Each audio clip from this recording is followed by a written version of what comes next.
This channel's content is strictly for educational and informational purpose and does not endorse or promote any form of violence, harm, illegal activities, self-injuries and communal disharmony. Nazrul বাবু, আপনার কাছে আসবো। Police দ্রুত প্রক্রিয়া শেষ করবে, তারপর আদালতে জমা পড়বে এবং তারপর বিচার প্রক্রিয়া শুরু এবং শেষ। কিন্তু 60 দিনের মধ্যেই পুরো প্রক্রিয়া সম্পন্ন করে রায় দান এবং ফাঁসির সাজা, এই পুরো বিষয়টাকে আপনার দীর্ঘদিনের অভিজ্ঞতায় কোন চোখে দেখছেন? দেখুন, আমি প্রথমে যে কথাটা বলবো, প্রতিটা কেসই এরকম হওয়া উচিত, কিন্তু এখানে এই কেসে এটা হয়েছে, অন্য কেসগুলোতে হয় না।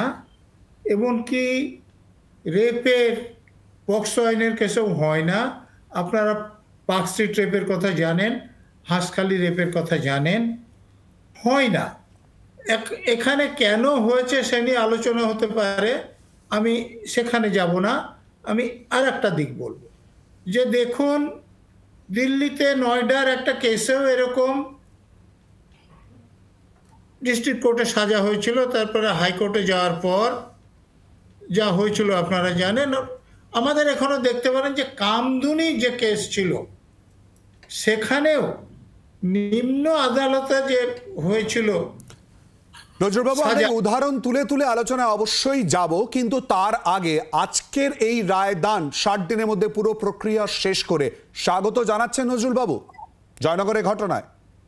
আমি তো বললাম যে এটা খুবই স্বাগত, এবং আমি বলছি প্রতিটা কেসে এরকম হওয়া উচিত। এবং আমি বলছি তা নয়, আপনি পুরানো সিআরপিসিতে ছিল, এখন যে ভারতীয় নাগরিক সুরক্ষা সংহিতা হয়েছে সেখানেও আছে, খুব পরিষ্কার বলা আছে যে রেপ কেসের ব্যাপারে তো সিআরপিসিতে ছিল, এখনও আছে যে চার্জশিট দিয়ে 2 মাসের মধ্যে ট্রায়াল শেষ করতে হবে, আইনে বলা আছে, আমার কথা বলছি না।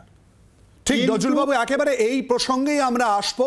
60 দিনের মধ্যে এই পুরো প্রক্রিয়া সম্পন্ন করে ফাঁসির সাজা ঘোষণা। সায়নের কাছে আসবো। সায়ন, তোমার রাজনৈতিক পরিচয় বাদ দিয়েও তোমার পেশাগত পরিচয় অর্থাৎ আইনজীবী, সেই জায়গা থেকে আজকে জয়নগরে এই ঘটনায় রায়দান এবং সাজা ঘোষণা কতটা গুরুত্বপূর্ণ তোমার চোখে?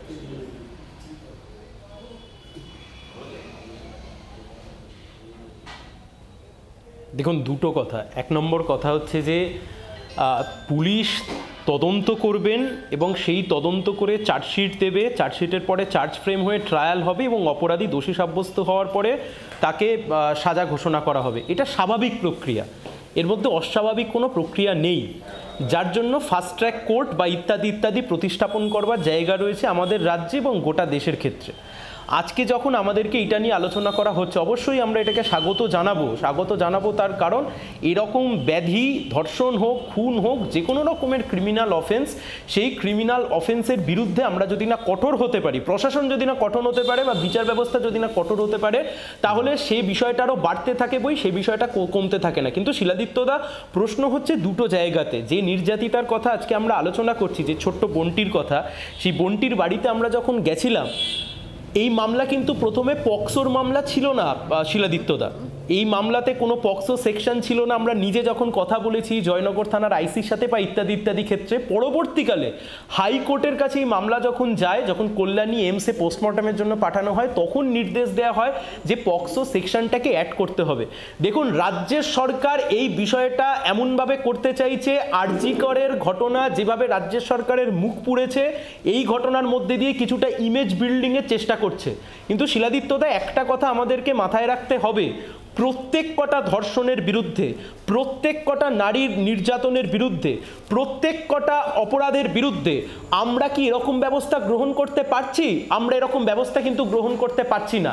জয়নগরের কেসটা আমরা আবার বলছি শিলাদিত্যদা, আমরা এটাকে অ্যাপ্রিসিয়েট করছি, আমরা এটা ওয়েলকাম করছি, কিন্তু আজকে তোমার এই শো কিন্তু কামদুনির মা বাবাও দেখছে, কামদুনি নির্যাতিতার মা বাবাও দেখছেন। হাইকোর্ট থেকে এই রাজ্য পুলিশের তদন্ত করবার পরেই হাইকোর্ট থেকে তারা কিন্তু বেকসুর খালাস হয়ে গেছে। বাংলার আওয়াজ, বাঙালির আবেগ, জি 24 ঘন্টা।